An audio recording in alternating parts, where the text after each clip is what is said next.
again. Thank you so much for being here and for bearing with us. My name is Dorina Melara, and I am the Multi-Ethnic Press Secretary with the Office of Community Partnerships and Strategic Communications. Okay, let's begin. If you're unfamiliar with the Office of Community Partnerships and Strategic Communications, we are under the Governor's Office of Planning and Research, and we manage the state's top public awareness and community outreach campaigns addressing California's most pressing issues in partnership with the trusted community members. One of our top priorities right now is to increase awareness on the benefits of for California residents of the Individual Taxpayer Identification Number, known as ITIN. I'll be your moderator for this important conversation this morning. And we will hear from Andrea Bugler from Golden State Opportunity. We'll also hear from Florence Lin from Asian Youth Center and from Carrie Situ from the Chinatown Service Center.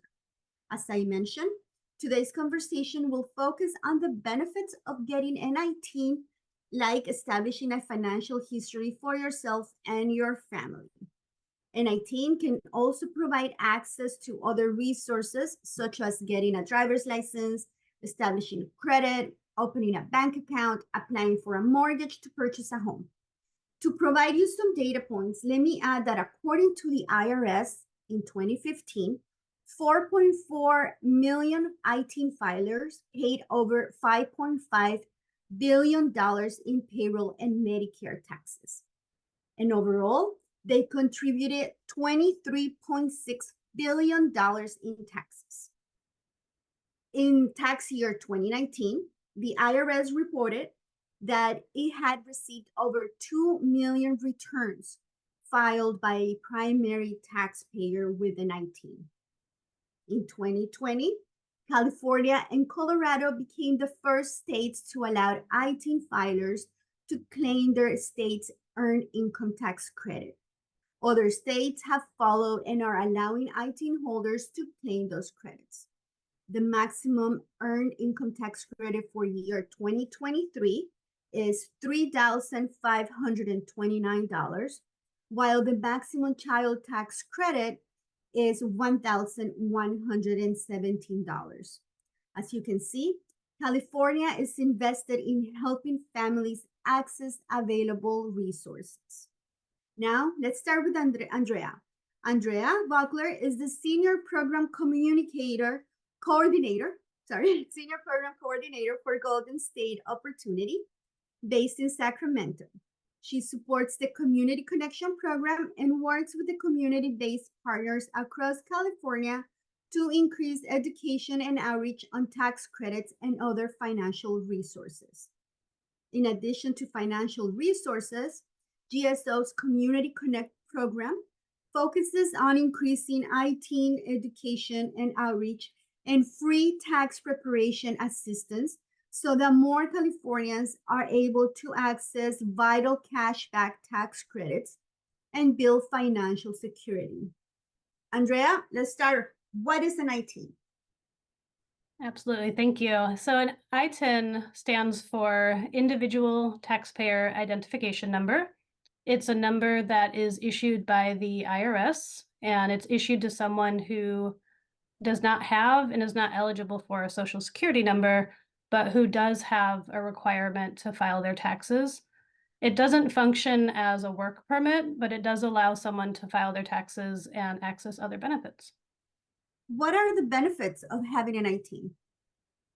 Yeah, so some of the benefits, as you've mentioned, are allowing someone to open a bank account, start a business, build credit, get a driver's license, apply for a mortgage. But as I mentioned, an ITIN allows someone to file their taxes. So a big benefit that we want to highlight is that someone can potentially claim important cashback tax credits if they qualify for the tax credits. Does an ITIN expire? It does. If an ITIN has not been used in the past 3 years on a federal tax return, it will expire and need to be renewed. And the renewal process is the same as the application process. What tax credits are available to ITIN holders? So there are two state tax credits that are available to ITIN holders, the California Earned Income Tax Credit, or the Cal EITC, and the Young Child Tax Credit. They're both cashback tax credits for low-income working Californians. So if a person's earned income was less than $30,950, they may qualify for the Cal EITC. And then additionally, if they have a child 5 years or younger, they may qualify for the Young Child Tax Credit. And What then, are, sorry, uh, go ahead. sorry, I forgot the federal child tax credit as well can be claimed through the year 2025 if an ITIN holder has a child with a social security number. What are the privacy protections? Yeah, this is a big question that comes up. It's really important for people to know that the IRS does not share taxpayer information with any other government agency, including immigration authorities. An ITIN is not related to a person's immigration status, but if someone is working on establishing immigration status, filing taxes is a great way to help prove that someone has lived and worked in the United States and has paid their taxes. And I also want to note that claiming tax credits does not and has never counted as public charge. Thank you, Andrea. Now we'll hear from Carrie C2 with Chinatown Service Center, who will talk about the application process, what is needed, and where to go for services. Carrie joined the Chinatown Service Center in 2004 as a guidance counselor for the Workforce Development Program and was promoted to Program Manager of the Community Economic Development in 2014. She is experienced as a trainer and coach in diverse fields ranging from career development for immigrants, business plans and strategies, and financial coaching and empowerment. Welcome, Carrie. Carrie, what does the ITIN application process look like? Thank you, Urina. The process is pretty simple. There are three ways of filing the ITINs. One, you can mail all the original document to the ITIN Operations Center within IRS in the Austin office in Texas. Another way to do it, the second way to do this is to do this in person with the IRS authorized certifying accepting agents, and we normally call them CAA. So there are long lists of the CAA on the IRS website, but I just want to mention it. Most of the services, it was not for profit. They might charge you a fee ranging from $400, $500 and more. So another way of doing it is to make an appointment with the IRS taxpayer assistance center. So I am based in Los Angeles, and we usually tell clients to go to the IRS office in the city of Los Angeles. So that is the process of the way of getting the ITIN. So there are free services available, but there are some that companies that charge some. Is that that's what you're saying? That's right? correct. That's correct. Chinatown Service Center operate a Vita service sites for 30 years. And on a daily basis, especially now is the tax season, we start helping taxpayer to apply, and we'll help them fill out the form. The form is the W-7 form that they use, and we'll help them fill it out, and they have the option to bring it into the taxpayer acceptance assistance center with the IRS to paper file it. What documentation is required when applying for an ITIN? Sure. And the only standalone document is the passports. Yeah, so there are, according to IRS, according to the authority, there are 13 supporting documents that includes the passport I just mentioned, and visa and some type like other document that can help the taxpayer to establish the foreign status as well as identity. Where can people file the W-7 form? Great. So I mentioned earlier, there are three ways of doing it. One, it is walk into the local office, the Taxpayer Assistance Center in IRS, and second way is to go into the CAAs and to apply. What the CAA's functions mainly is because they are authorized by IIS. So in that case, you don't have to mail your original document to IIS. So that is the major difference when you are mailing in. And yeah, I think this is a very important aspect that I did not mention earlier. When you mail your document to the Austin office, you have to mail everything in an original form. So of course, yeah, I just mentioned you can mail the document to the W7 with the supporting document to the ITIN Operations Center in Austin, Texas. And in general, it will take about 4 to 6 weeks to get the ITIN number issued. But usually when you apply for ITIN, the reason of applying for ITIN is for tax filing. So the whole process of obtaining an ITIN as well as filing your current year's or the tax return, it could take up to 6 months. We have seen that. It's not uncommon.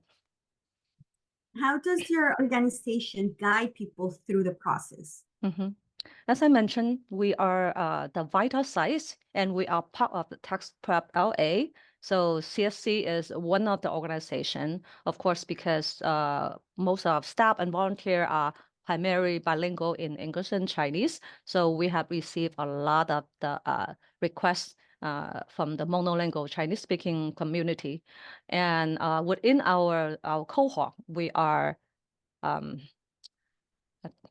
I don't remember how many agencies were under the Tax Prep LA, but we have other sites that could help taxpayer to prepare and provide service in Spanish language. From your experience, what are the most common questions that you and your team hear from the community about IT? Sure. One of the question that we get asked a lot is actually how long or how soon you will receive the ITIN. So some taxpayer, they would even come in with the expectation.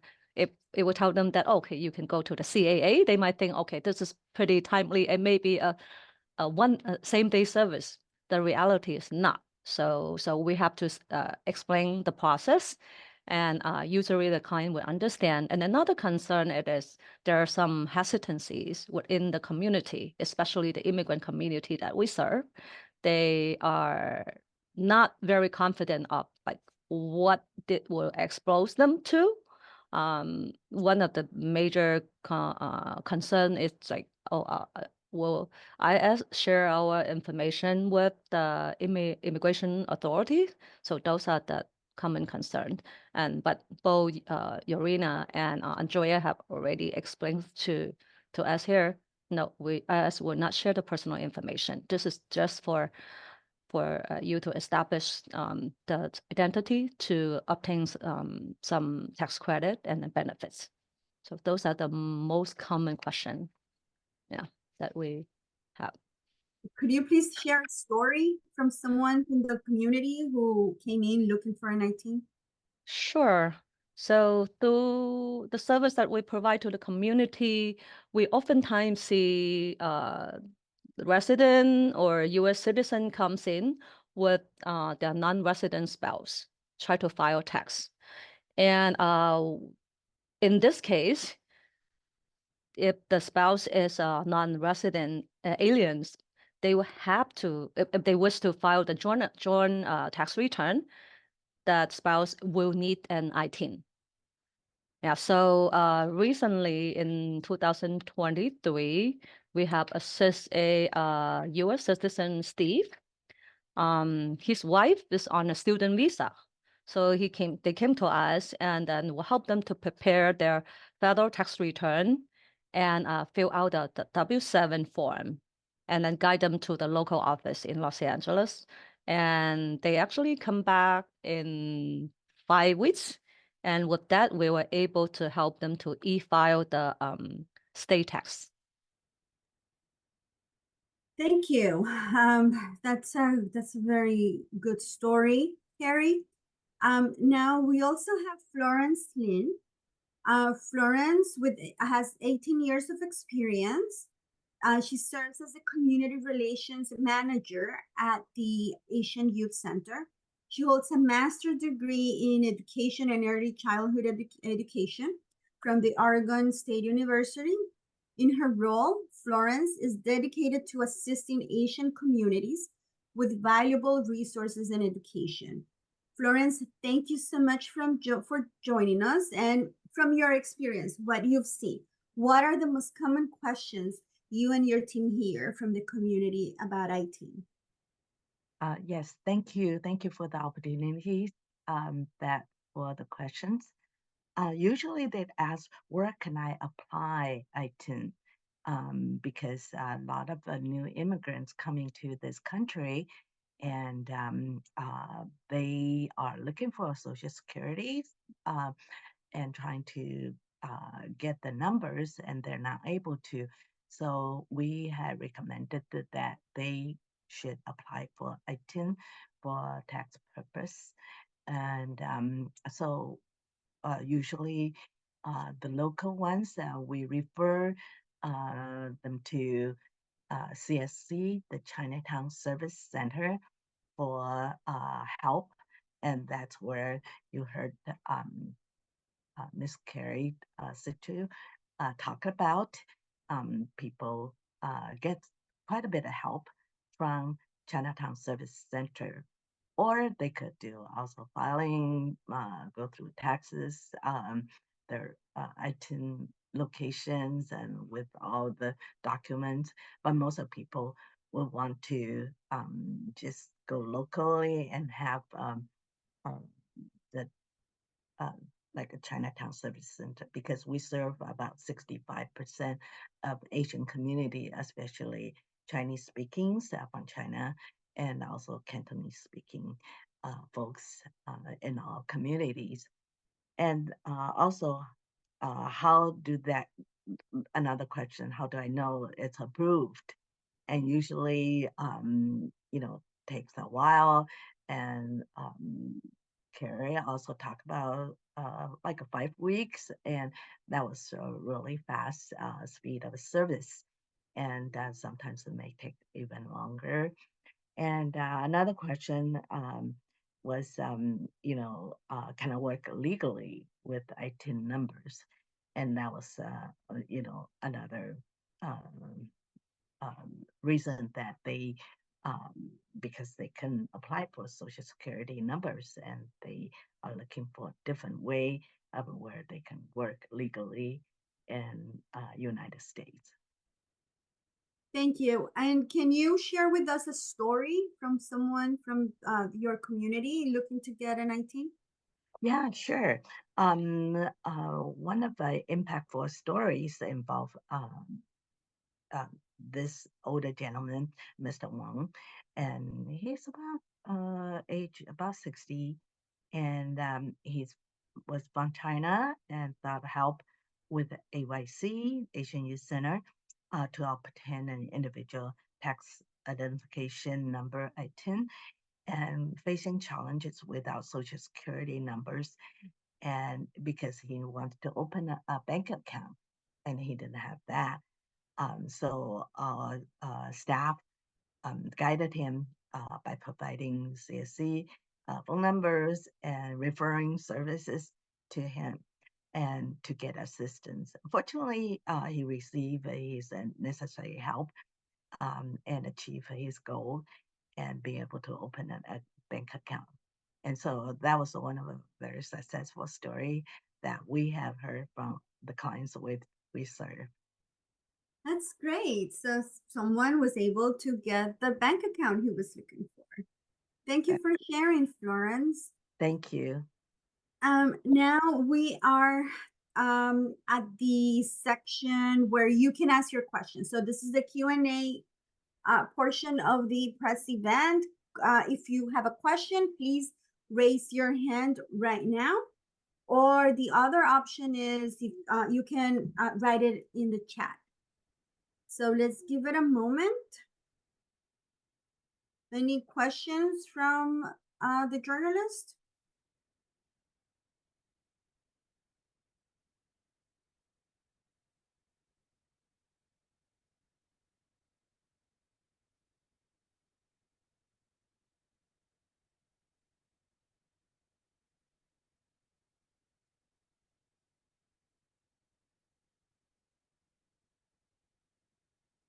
Okay, it doesn't appear that we have questions from the journalists.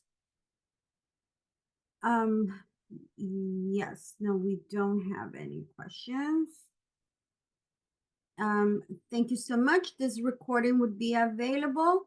Before we close, I would like to share a few things. Well, first of all, let me make sure that to point out that there are free tax services preparation available in California. To find more information, please visit the website that you see on your screen right now. You can visit CalEITC4me.org. That's the best place to get everything from what is an ITIN, how to get it, the tax credits, everything that you would need. Also, there are remind people that that it takes a few weeks to get your ITIN. So please file the one-page form. It's the W-7 as soon as possible. And also remember that there are certified centers that can help you with the process. So we're down to the end. If there are no more questions. Verena, a couple of comments. I don't know, KLD, if you had a question that you dropped in, but I do see a question from Alicia Wayne that maybe Andrea can help us answer. Can one work legally with ITIN but no SSN? So no, an ITIN doesn't provide authorization or permission to work. It does allow someone to file their taxes and if they have earned income or for another purpose, but no, it doesn't function as a work permit. Thank you, Sinella. I didn't see that question. Is there another one that I'm not seeing? I'm not sure if KLD, I know she's in the Vietnamese interpretation room. I'm not sure if part of what she entered in the chat was a question for us or if it was just information she was sharing. So just wanted to make sure if there was a question there, we weren't forgetting about it or not addressing it. So I think maybe she's dropping it in the chat. Okay. No, just info and feedback. Thank you so much. Just wanted to make sure. Appreciate you. So thank you so much. You will be receiving this recording soon. The experts are available for one-on-one interviews. Let me know, or Diana Muranaka, who has been also sending out emails. We are available if you have further questions. Thank you very much and have a good day.